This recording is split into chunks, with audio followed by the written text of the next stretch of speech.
Alright lads, let's get this up and running. Twitch chat now open on my PC to my right because we have some HRA action around China. 15 drivers in attendance, decent numbers lads. And we can finally get chat open and say hello to the lovely viewers.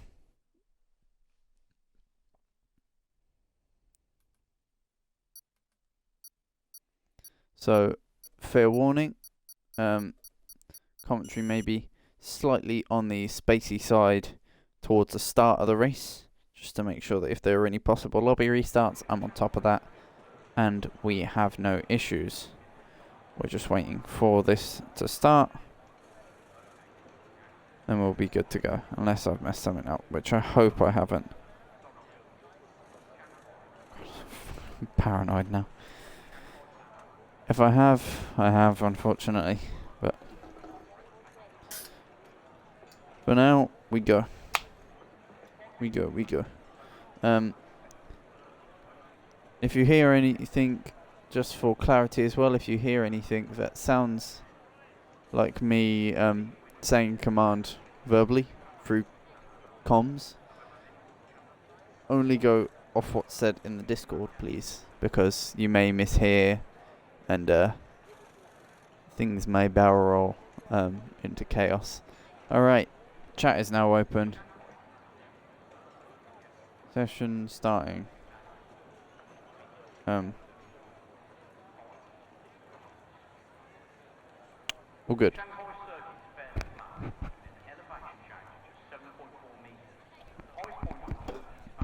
Alright. 18 minutes of qualifying, 15 drivers on the grid. And a driver who has taken 2 back-to-back wins on the grid. Looking to make it 3 for 3. And looking to make it 5 for 5 for Red Bull in the top 2 divisions. That is incredible statistics. And allow me to just stick my music on, and I'm going to quickly dig into Division 3 and see how it's going there.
We back, baby.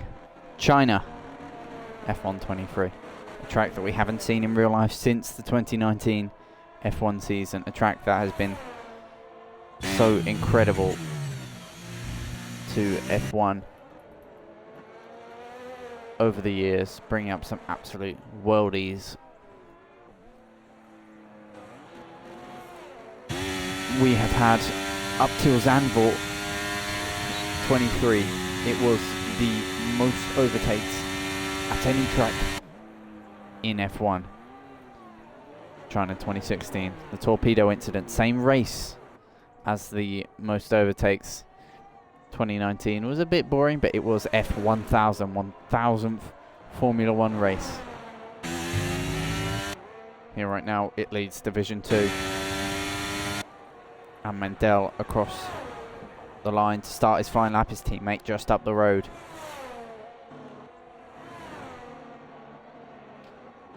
Red Bull on an absolute mad one across all divisions. I believe they're up there in Div 3 Give me just moments and I'll be able to check that for you.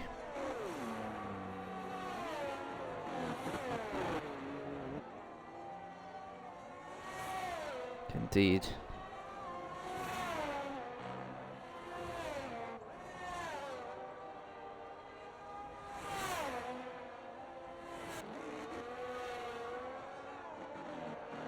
Still waiting for an update on Division 3. Does anyone know who won the second race in Belgium for Division 3? Yeah.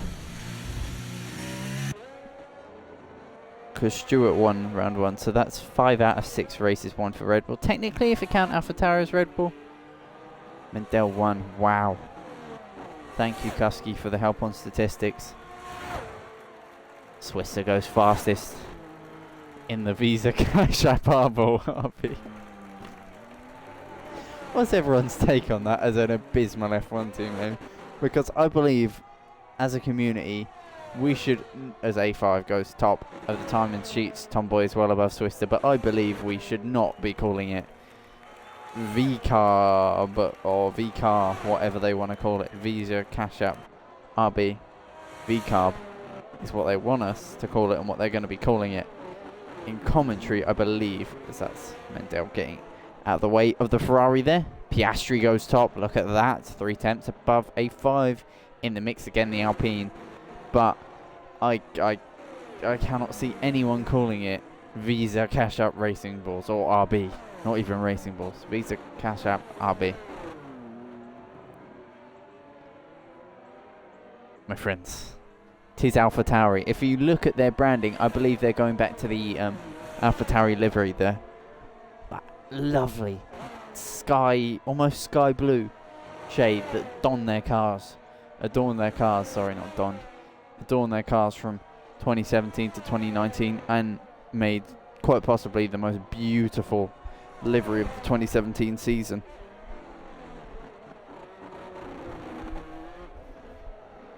But Red Bull on a mad one, yes. 6 races down, 5 wins for the outfit. They are on an incredible turn of events, looking to shatter HRA records. That which throughout the season, I'm still, well, I say still working. I haven't started calculating things as of yet, as we're getting times up and down the grid. But I ain't yet started calculating things, but I'm going to calculate. I'm going to create profiles for every driver that I'm going to hopefully get put into the actual format, and we can have everyone's profiles of how many points, how many wins, podiums, first, seconds, how many first, seconds, thirds, podiums, poles, fastest laps. We're going to have everything and a driver profile so that we can truly know who the GOAT is of this fine league. That's Fig. Super sub for Aston Martin. Currently on a lap. Mendel, I believe, just gone 3rd. He won the race last week round. He is in the title fight. I believe Red Bull lead every single championship as well. That's my impression anyway. We're also going to be very yawny today because I did not sleep much last night.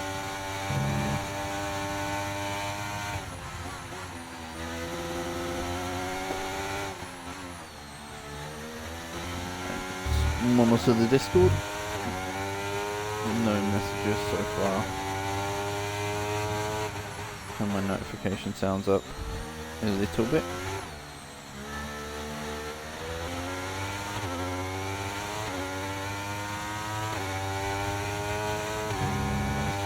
As down the back straight comes Fig. I'm going to take just a second to put the song I was just listening on to back on.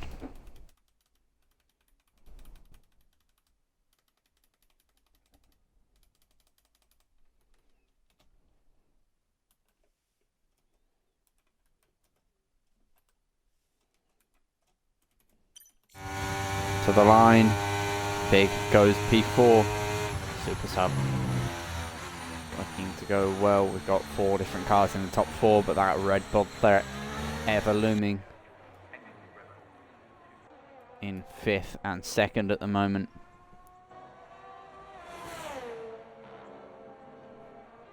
Red Bull, the most synergetic team on the grid right now, working together as a unit. The team that entered F1 in 2005, sort of like a party team. No one took them seriously. They were an energy drink, for God's sake. They'd just been sponsors up till before then for Gerhard Berger and then Sauber. Massachusetts bought himself an F1 team, and from there on the mission became one goal: championships. And they've done that in real life. They had their spell between 2010 to 2013. Their rise really came throughout the 2009 season as they closed in on Braun GP. Then in the turbo hybrid era, unable to get anywhere near Mercedes just because of the power unit. And once they got the Honda though, once they got that Honda power unit in the back of the Red Bull, and Honda developed it, massive overhauls, overhauls season after season, was described as by Alonso as a GP2 engine,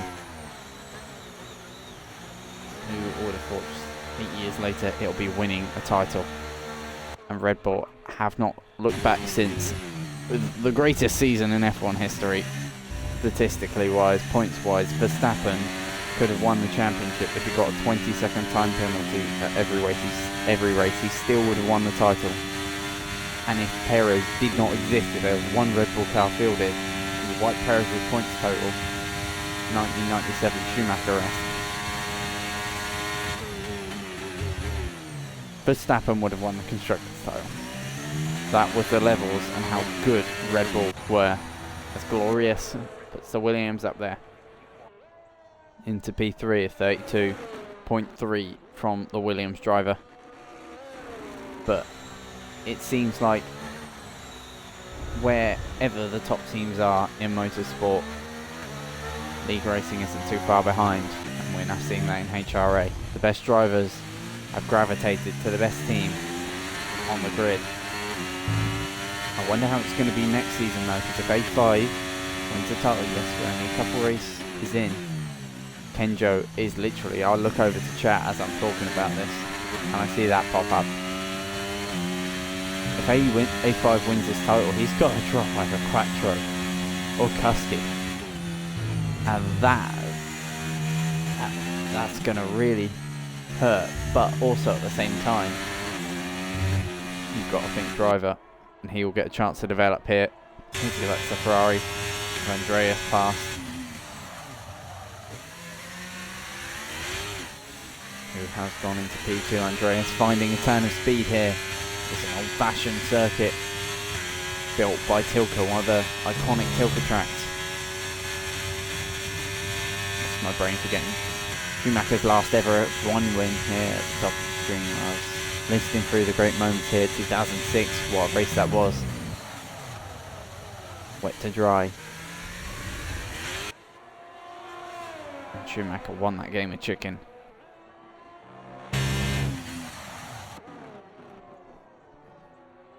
His last competitive season in F1 before he returned, just to sort of steer Mercedes in the correct direction, which is what I believed he did. Another way of putting it, he didn't do nothing at Mercedes. So you wonder why they had such a quick rise from being a horrendous team through the Honda days, and then suddenly started to go on the up as soon as Mercedes took over. You can look no further than Michael Schumacher's input, because he may not have been as rapid as he used to be. He may not have been the Michael that I didn't watch F1, but I'll say it anyway, that we all watched and we all know was at the time the best.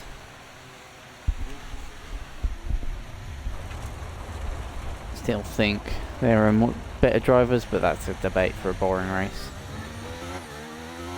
He undoubtedly made Mercedes what they are, as I realised my race direction is really not on it today.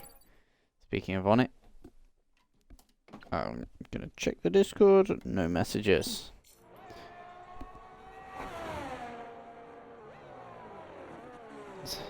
Awash looking to make an improvement on that time.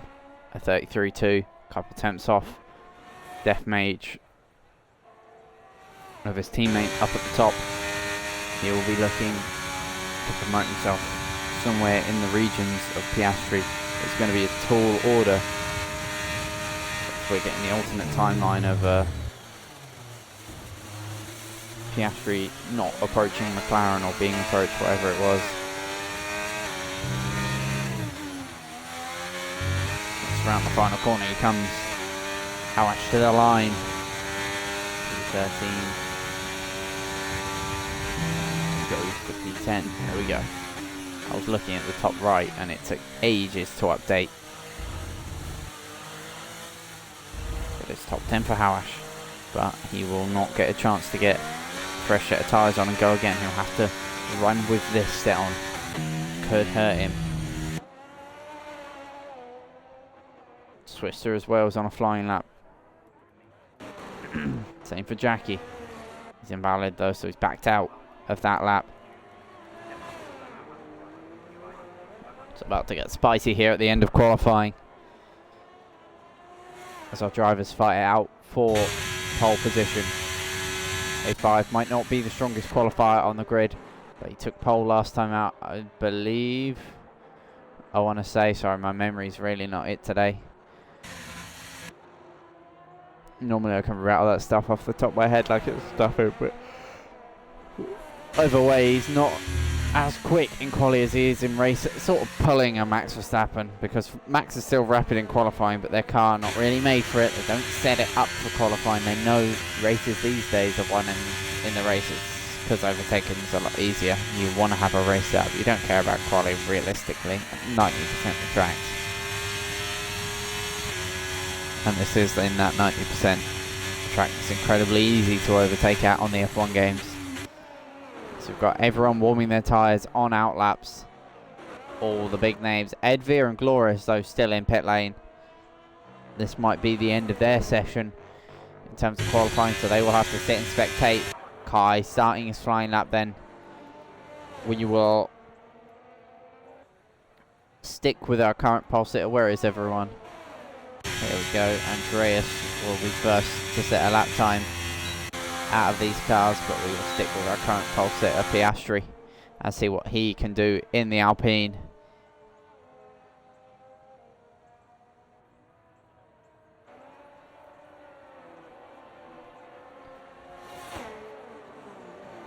There is some luck involved in league racing and in esports, but ultimately qualifying comes down to the driver, and this is the lap where it counts for Piastri. He's on provisional pole, place that you want to be, of course, but it's also the place that they can catch you from. He will have that in the back of his mind as he charges into turn one.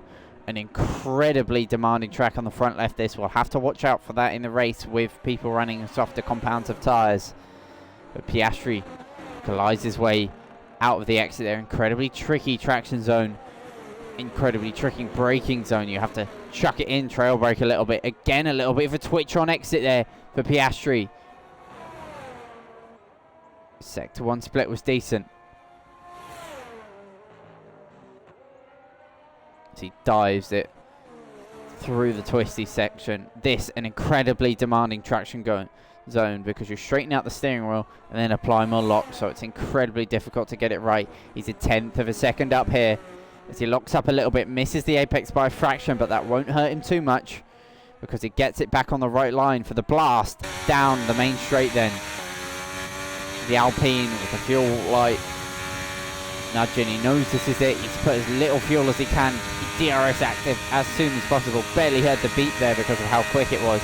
As he goes towards the braking zone, braking just before the 100, start of the curb, tips the front end in, gets the car rotated, uses all the road on exit to keep minimal lock for maximum traction. Andreas goes fastest, and can Piastri topple that? or will it be Andreas for provisional pole? It's Andreas on provisional right now, but A5 is 3 tenths up, so if he can have a wonderful final sector, he will find himself on pole. Obviously, Will Buxton moment, but he has to do that first. Into the final corner he goes. Is it going to be enough for the Red Bull driver? He's not used all the exit. Will it be enough? No. P2 by half a second. Andreas and Ferrari are on pole, but we still have cars yet to finish, so we could see a shock from further down. It's unlikely, but if it's going to happen in any league, it will be this one.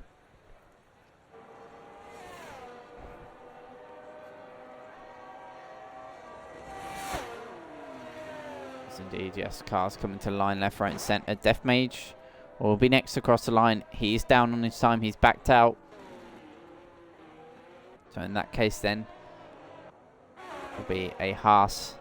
Skippy, who's backed out. We've got Glorious still on a flying lap, though. He dives it around the final corner. Will be from the Williams driver. Stays P9. His teammate Edvir is up on his time, and it is enough to move up. But no, he backed out in the final sector. So that, ladies and gentlemen, is qualifying done. That is a wrap. And it wraps up with A5, P2, bested by Andreas, the Scuderia Ferrari, on pole position for the Chinese Grand Prix. Andreas looking to dethrone Red Bull here.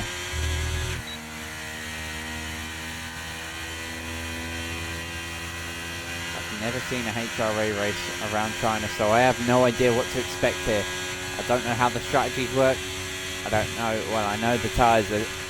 Oh, excuse me. The tyre wear is incredibly high on that front left. Temperatures, graining, the like of it is going to be massive in how our drivers manage this race. But once again, we have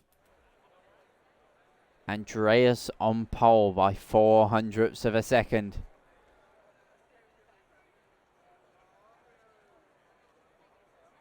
P2 is the place to start, says A5 indeed. You can get the inside line. I'm just saying, just going to survive to get rid of penalties. That's understandable.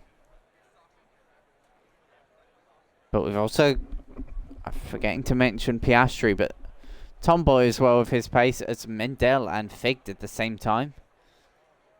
Both super subs. I believe Mendel is